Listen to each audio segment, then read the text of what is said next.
VRAM has emerged as a crucial focal point within the PC gaming community. The surge in console ports has heightened the importance of having a minimum of 8 GB, even for 1080p gaming. Consequently, there's been a flood of 4 GB and 6 GB cards with discounted prices, while the demand for 16 GB cards among gamers is at an all-time high. But there is an avatar, long forgotten since the dazzling debut of the RTX series. Now poised to emerge from the sphere of oblivion, it has the chance to shatter the silence, unleashing its dormant might. This overlooked champion is ready to break free from the confines of neglect and show the newborn graphics cards what true power entails.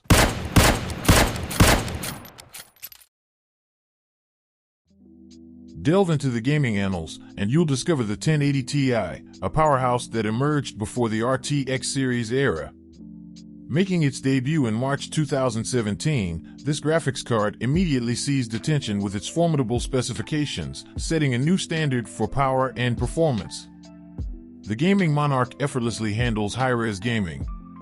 Boasting 11 GB GDDR5X VRAM, 1480 MHz core clock speed with 3584 CUDA cores. Drawing 250 watts, it balances performance and efficiency.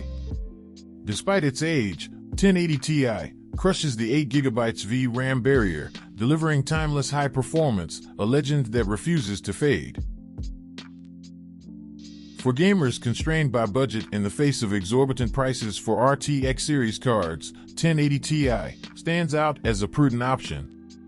A cost-effective solution in the used market, especially on platforms like eBay, it serves as a lifeline for those contending with VRAM limitations.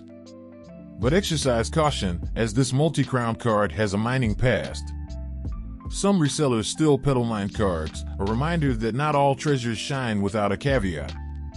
Choose wisely, and this powerhouse could be your affordable ticket to high-performance gaming. Now, let's get down to the numbers. Benchmarks are the true measure of a graphics card's mettle, and whether you're tackling the latest AAA titles or revisiting classics, the 1080 Ti flexes its muscles. The King is often referred to as Nvidia's glorious mistake due to the company unintentionally creating a graphics card that exceeded expectations. Its enduring potential stemmed from its boundless graphical power, making it a truly worthwhile investment that left consumers thoroughly satisfied. AMD, in their continual effort to match the prowess of Nvidia, took their time in responding to the release of the GTX 1080 Ti. The result of their endeavors was Vega 64, introduced a couple of months later in an attempt to challenge the reigning champion. However, the result was far from positive. In every test and gaming scenario, 1080 Ti not only maintained its title but also showcased its dominance, crushing the competition from AMD. Showcasing that it was not merely a contender but a graphics card ahead of its era, firmly keeping its belt securely fastened around its waist. 2 more years passed, and AMD finally released the RX 5700 XT, often regarded as a GPU comparable in power to the 1080 Ti. However, even with this release, the 1080 Ti continues to outperform in certain games. Tested across 13 games, showcases its prowess by maintaining a performance of over 60 FPS at 1440p in 8 of them. Surprisingly, even in titles like Resident Evil 4, the card holds up well. With its ample 11 GB frame buffer, 1080 Ti proves beneficial for playing newer games with higher texture settings compared to some modern counterparts. Experience smooth gameplay with God of War, even at 1440 with max settings. During regular gameplay, averages hover around 60 FPS, dipping to around 50 FPS in more intense cutscenes. For an optimal experience, you might consider using FSR or opting for the high preset, but the game maintains excellent visuals regardless. While I inadvertently missed testing at 1080, one can imagine frame rates in the high 80s and 90s even with quality settings pushed to the max. In Spider-Man Remastered, the performance impresses with over 100 FPS at 1440p, only dipping to 85 FPS. While 4K testing was missed, the potential for a smooth experience is evident. In Uncharted 4, a native 1440 resolution on ultra settings is smoothly handled, averaging 70 FPS with lows just below 60. For 1080p, a robust 95 FPS average is easily achievable.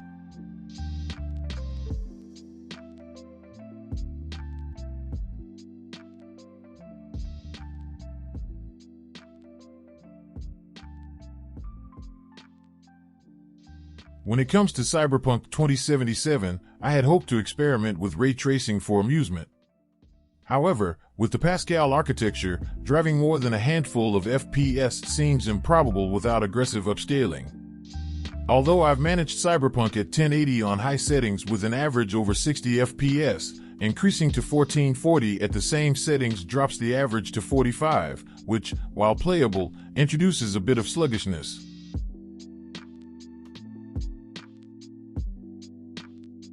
In a surprising turn, The Witcher 3 runs smoothly on the 1080 Ti at 1080 Ultra, maintaining just below 100 FPS with one lows of 72. For a 1440 monitor, the Ultra preset still offers playability, averaging 81 FPS with lows slightly under 60. Keep in mind, though, that certain parts of The Witcher 3 heavily tax the CPU. If your 1080 is coupled with a 2017-era CPU, expect lower frame rates.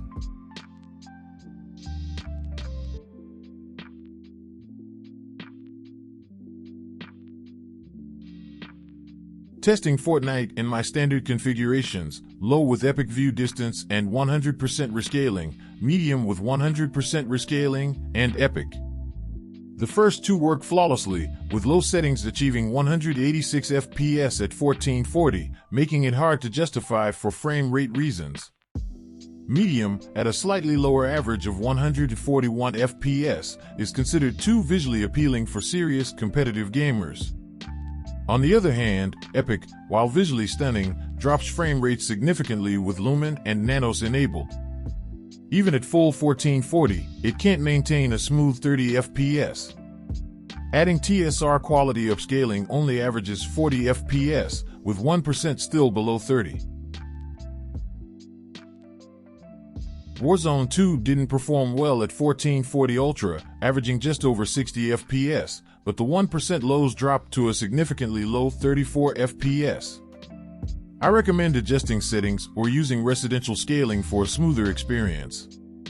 While playing realistic shooters like this at 1080 or below isn't typically advised, if you must, ultra averages climb into the 90s, which, while proportionately low, are somewhat more tolerable. In this test scenario, we're utilizing an AMD 6-core, 12-thread CPU. It's worth noting that employing more aggressive Intel CPUs could potentially offer a better partnership with the GPU, especially considering Intel's superior single-core performance when compared to AMD. Setting aside pros and cons, it's remarkable that a 6-year-old GPU remains relevant in 2023. One can only speculate how other high-end GPUs from the past would have performed if they had followed a similar trend. For now, the 1080 Ti stands as a fondly remembered flagship of the last decade and a half. Looking ahead, one can only imagine how well the 4090 will fare in 2029. No need for extensive discussions, 1080 Ti gets the job done. Whether you opt for the Founders Edition or the top-tier variant, this card deserves a special spot in your collection. Thanks for watching, and if you enjoyed it, feel free to do the usual YouTube things. I'll catch you in the next one.